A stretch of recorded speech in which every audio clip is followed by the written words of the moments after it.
Alright, ladies and gentlemen, I'm here on the show, and I'm here to recap Game 2 of the Eastern Conference Finals from last night. The Boston Celtics beat the Indiana Pacers 126-110 reaction, defend home court, win both games. At home to take a 2-0 lead, going back to Indiana. I believe tomorrow at 8:30. I said after Game 1, and I'll say it again, I feel like the Pacers blew their chance. Because the Celtics are a good road team, and I think the Celtics will win one of those two games on the road. I said after Game 1, they blew their chance. They had to win that game, because I thought the Celtics would come out much better in Game 2. They would be ready. And they were. Their offense, after the first quarter, just absolutely exploded. Jaylen Brown, phenomenal.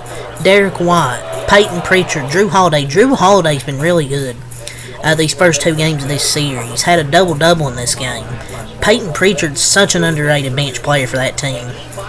But Jaylen Brown was the MVP of this game last night. 40 points, 2 assists, 5 rebounds, 14 of 27 shooting. He's been excellent in these playoffs. I think he's been their best player. He was absolutely fantastic. Scoring 40 and efficient 40 points. And he really shrugged off that All-NBA snub in his post-game interview as well. But here's some things you might have missed. Or three things I really want to get into. Really, the growth of Jaylen Brown. And he's always been able to score. He's been one of the best isolation scorers in the league. And on a Celtics team full of top-notch offensive players they have, he may be the best tough shot maker of the bunch, I'll say.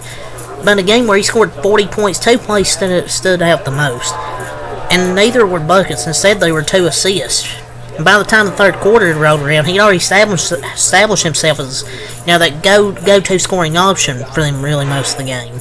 And while he kept taking tough shots on both plays, the 2 plays in particular, he didn't. Because, they'd send a ton of pressure at him as the entire defense turned its eyes in his direction. But he just made the simple pass both times. And 2 years ago, he would have taken a tough layup.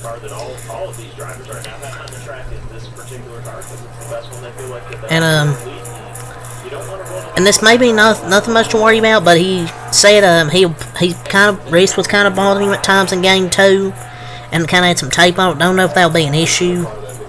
That's another thing to look at, but I don't think it'll be an issue.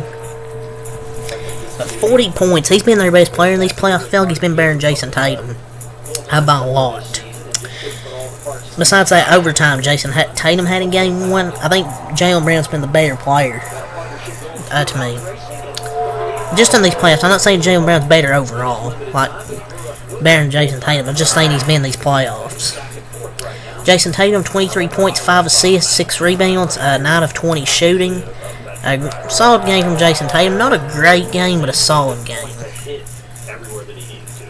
Al Horford with 6 points and 10 rebounds, 3 for 6 shooting. Good game from Al Horford. He's really good, still good at defending the rim, even though he's getting up there in age.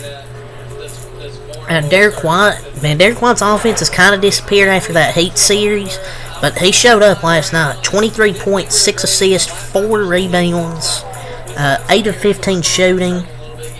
Really his first great shooting game since that first round. And his defense was good. Drew Holiday and Derek White might be the NBA's best defensive backcourt duo. Really the most impressive win in the postseason for the Celtics, and made Indiana fold like a lawn chair.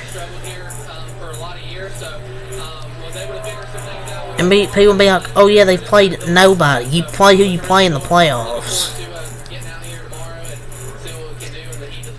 They were beating the Heat and the Cavs regardless, and are without KP right now. And I know people be like, and probably Timberwolves fans are saying this, but are saying, oh, Timberwolves fans are probably saying that, but you got Anthony Edwards, 22 years old, talking about he's tired. But anyways, off topic. That was off topic. Derek White was great. Peyton Pritchard, 12 points, 2 assists, 2 rebounds, 4 for 6. Peyton Pritchard's so underrated. off the bench for this team, because you know you're getting a lot of out of your starting five, you know. With Jason Tatum, Jaylen Brown, Derek White, Drew Holiday, Al Horford. But you're getting, but the question is, who will really step up off that Celtics bench? And it's been Peyton Pritchard. He was great. Drew Holiday, 15 points, 10 assists, 3 rebounds, 6 of 7 shooting. He's had a combined 43 points in these NBA playoffs so far, and 18 assists and 10 rebounds. He's been active everywhere for this team. It's just such a luxury when Drew Holiday and Derek White have those type of performances. And this is Drew Holiday you traded for to have these type of big performances in the playoffs. And he's proven why the Celtics made a good trade right there. And Jaylen Brown, remember when we made fun of that big extension he got? It looks like we might have been wrong about Jaylen Brown, because he's been their best player in these playoffs. He's really, I'd say, the MVP of this series so far, either him or Drew Holiday. But Derek White's had a big series as well. Now, the Celtics as a team shot 53% from the field, 40% from 3. Out-rebounded the Pacers by 3, shot better from the free throw line, more assists, forced 16 turnovers, had 54 points in the paint. And the Pacers did shoot 52%, but 37.9% from 3. The Isaiah Jackson minutes they had were not good at all. But when you turn the ball over 16 times, you give it 54 points in the paint, you give it 15 three-pointers, it's going to be hard to win. And it's really hard to say where in this game specifically they lost, because the Pacers were up 27-25 at the first quarter, and then they had that bad start in the second quarter, but then they battled back because of Pascal Siakam back and forth in the third quarter until Celtics just kind of took over with Jaylen Brown and Derek White really putting this game away in the third and fourth quarters. Pascal Siakam ended up with 28 points, 2 assists, 5 rebounds. He was 13 for 17 shooting. That was a great game from Spicy P. But ultimately, nobody's really showed up. Halliburton, 10 points, 8 assists, 4 rebounds, 4 for 8 shooting, only 8 shot attempts. And he offers no resistance on defense as well, man. And I'm not saying bad things about him. He's a good offensive player, but it's defense. Defense isn't his game. Halliburton, it's just not even close. And Luka, say Luka's played better, and he's very much an improved defender. And his anticipation deflection clinched game 1. Halliburton just isn't. It's kind of sad how he can't be a good defender, but like Luka, who's never really been an elite defender, has played better defense postseason than he has. I expect better from you, Tyrese. 10 points? 10 points? Ugh. Only 8 shot attempts as well and trash defensively. Miles Turner, what'd you do, sir? You played 24 minutes, you only had 8 points and 4 rebounds. 3 for 7 shooting. Had that big game 1, sucks ass in game 2. We did only play 24 minutes, but 4 rebounds. This guy is so useless getting rebounds, man. 7-footer, and there was one where he ran away from Derek White.